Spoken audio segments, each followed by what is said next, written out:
Hello everyone and welcome to my GH Metru official channel. On Valentine's Day, Chase surprises Brooklyn, and Elizabeth gets an unexpected visitor. Brooklyn knocks on the door while Chase is taking a shower and tells him she doesn't want to be late. He jokes that they could be a little late in an attempt to persuade her to accompany him. Lulu delivers a box of Valentine's cupcakes from Eckert's to Rocco in the Quartermain kitchen. I should be down for those in the morning, Dante says. Where are you? Lulu wonders. Dante tells that he is spending tonight with a friend and attending a Valentine's Day skate event at school.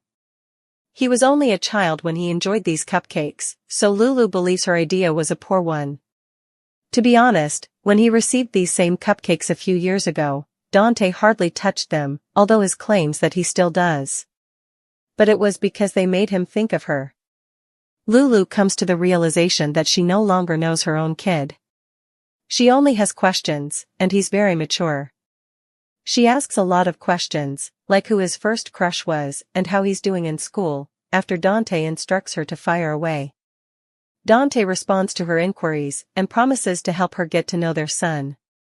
Lulu acknowledges that Dante was correct and that she ignored Rocco because she was too preoccupied with Charlotte. Dante reassures her that her feelings of failure as a mother are unfounded. He expresses regret for giving her the impression that she had to choose between Rocco and Charlotte. She apologizes for not providing Rocco with what he needs and for being so obstinate. Dante claims that his mother is all he needs. He needs a better one, according to Lulu. Dante claims that she only needs to be present and show him her love because she is everything Rocco needs. He claims that because of her, Rocco has a light in his eye once more that he hasn't had since he was a child. She asks him to make sure Rocco gets the cupcakes and thanks him for the motivational speech. Dante promises that he will love them. When Dante opens the box, he believes his name is on it. Don't you dare, she says and hurries him. Curtis responds that his wife will have to wait and find out when Portia asks him at the Savoy whether she receives any clues regarding tonight's surprise performer. Trina grins at her parents as she and Kai arrive. Curtis interrupts Portia when she tries to say hi because it's obvious she's on a date. This is a huge deal, so Portia is thrilled for her. She hasn't seen anyone since Spencer until now. Curtis and Portia's unexpected GH. After getting a table with Trina, Kai claims that he had to pull some ties to get them in because his teammates claim that this is the best club in town. Before acknowledging that she had a confession to make, Trina lets him boast for a little while. She discloses that her dad is the owner and that she has been here previously. Her parents, who are observing them from the bar, wave at her. When Kai and Trina speak with her parents, Curtis advises them to stay put for tonight's surprise musical guest. Spinelli is alone herself, talking on the phone to Maxie, who is not feeling well. He says he will be Lucas's Cupid. When Lucas shows up, Spinelli says Maxie has found him the one. Lucas hopes Brad isn't his date as he walks in.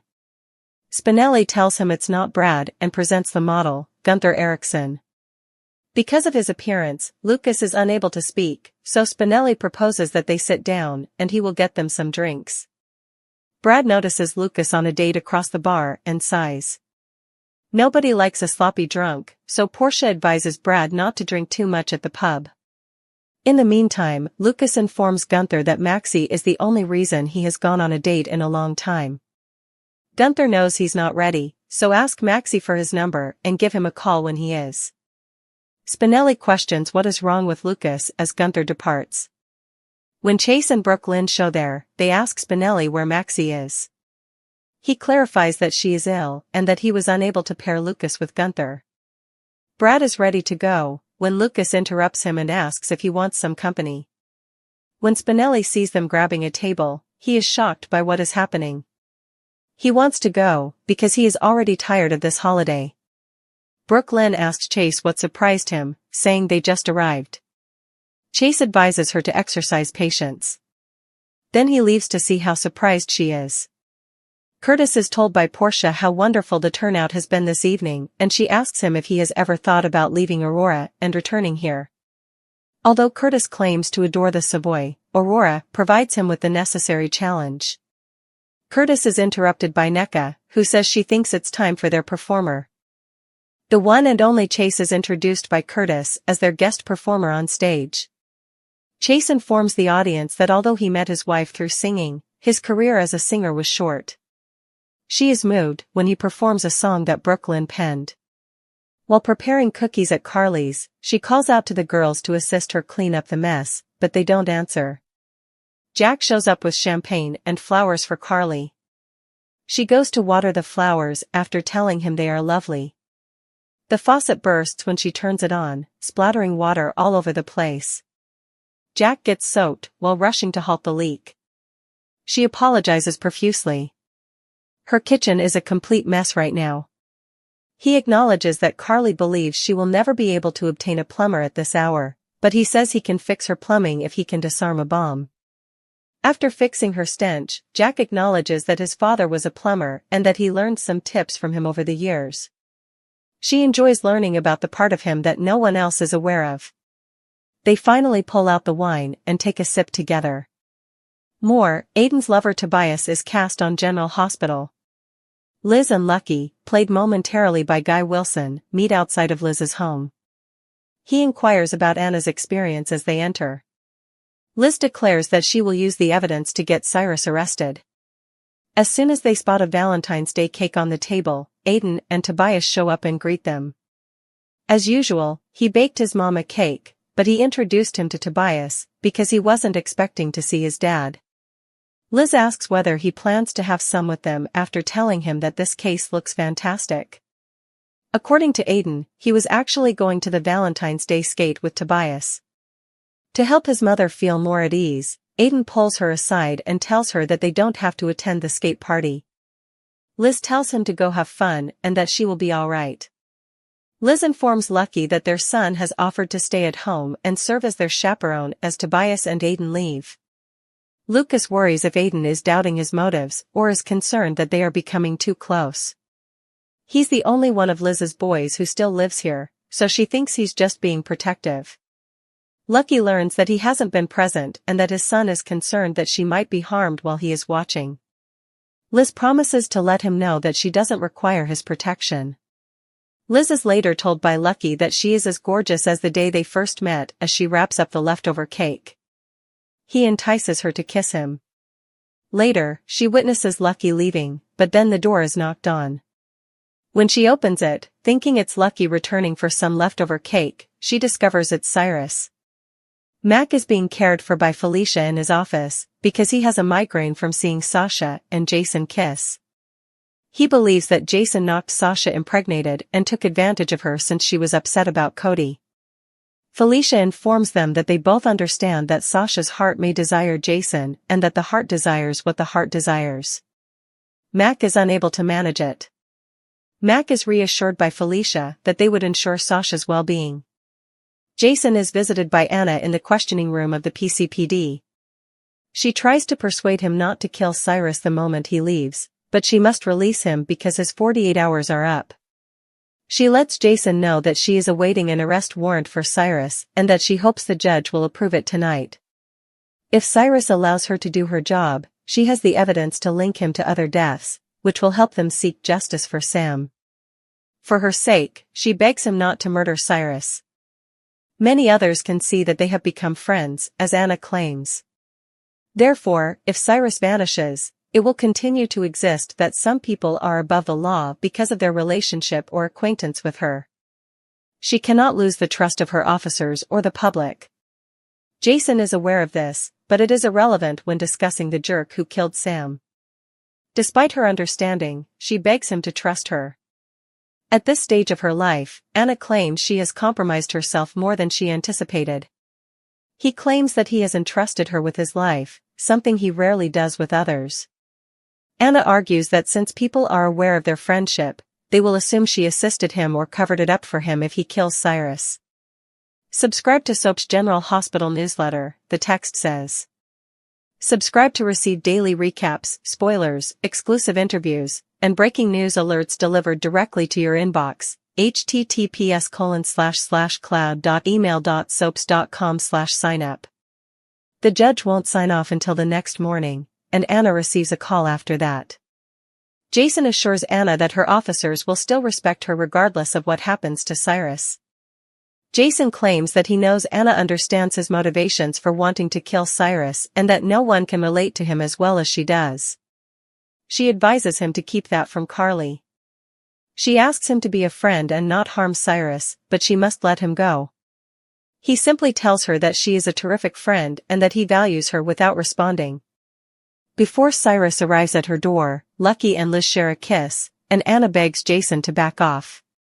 Tuesday, February 18, 2025, Lucas goes on a date with Gunther, Aiden offers to chaperone his parents, and Dante tells Lulu she's a terrific mother. Recap of Monday's GH, Joss loaded her gun, Sasha kissed Jason for Willow's sake, and Cyrus got ready for another assault. BLQ informs Chase that they will be late when he takes a shower. Curtis is impressed by Portia's appearance when she joins him at the Savoy. Kai and Trina enter. Curtis informs his wife that they must observe from a distance. He claims that in order to obtain them a table, Kai and Trina had to pull some strings. She admits that because she knows the owner, she has been there previously. Her father is there. Kai tells Curtis that the club is fantastic when her parents stop by to talk. Sitting at a table, Spinelli promises to be Lucas's best Cupid while speaking with Maxie over the phone. Spinelli assures Maxie that she has found the right man for Lucas as soon as he enters. Brad enters. He is reassured by Spinelli that it is not Brad. Lucas smiles when the model, Gunther, enters. After introducing themselves, Spinelli proposes that they choose a table. As Spinelli phones Maxie to provide her with an update, Brad observes and sighs. When Portia notices Brad drinking by himself, she reminds him that nobody enjoys a messy drunk. Lucas informs Gunther that he isn't ready and hasn't gone on a date in a while. Gunther leaves after realizing. The physician questions what is wrong with him. Spinelli questions his condition. Chase and BLQ show up. He tells them about the breakup of Lucas and Gunther. Chase leaves to inquire about BLQ's surprise. Brad runs into Lucas as he is about to leave, and Lucas asks if Brad would like some company. Curtis is asked by Portia in a corner whether he considers leaving Aurora and returning to the Savoy. Because he feels like he's developing there, he likes Aurora. Curtis announces the special guest performer on stage. It's Chase. He dedicates his song to BLQ and tells everyone how great it is to be back on stage. Jack arrives with flowers in Carly's kitchen. The tap begins to spray as she tries to submerge them in water. She questions whether they can have a time without any incidents after he shuts off the water. Jack offers to fix her pipes after informing her that her water has dried up. When he succeeds, she is astounded. His father was a plumber, he explains. She enjoys having knowledge about him that no one else does. She chuckles as they tidy the kitchen. To Dante's amazement, Lulu is carrying cupcakes for Rocco from the bakery.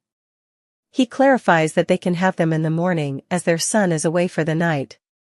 She offers to take them and go, embarrassed. He warns her not to, explaining that he purchased identical cupcakes for their son a few years prior, but he refused to touch them since they made him think of her. The young man their kid has grown into is unknown to Lulu. She asks questions and gets information from Dante. She will catch up on everything, he promises. She admits that he was correct to believe that she was not taking care of her child. He reassures Lulu that she is not a failure as a mother, despite her feelings to the contrary.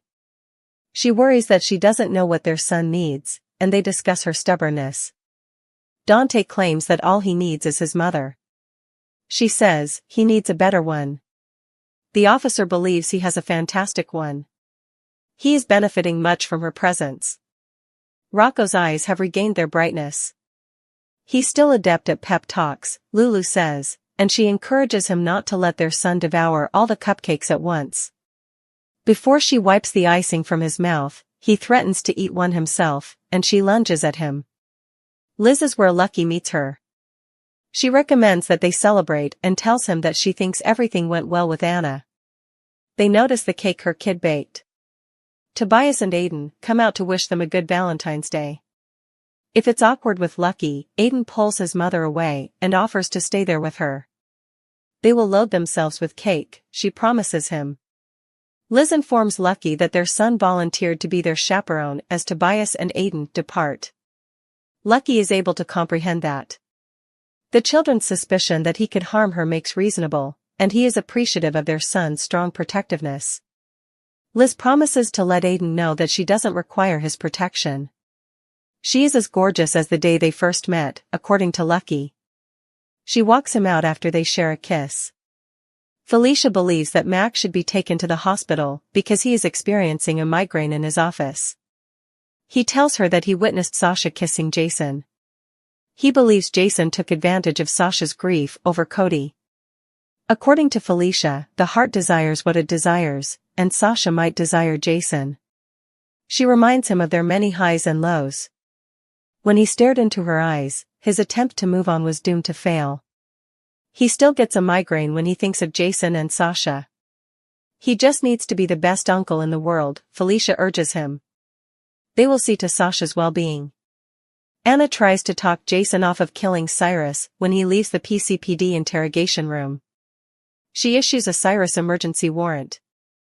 Jason is informed by Anna that she has proof linking Cyrus to several killings. If he lets her do her job, they can win justice for Sam. She begs him to let her handle this, reminding him that they are friends. People will believe that Cyrus is above the law if he vanishes. That will reflect poorly on her.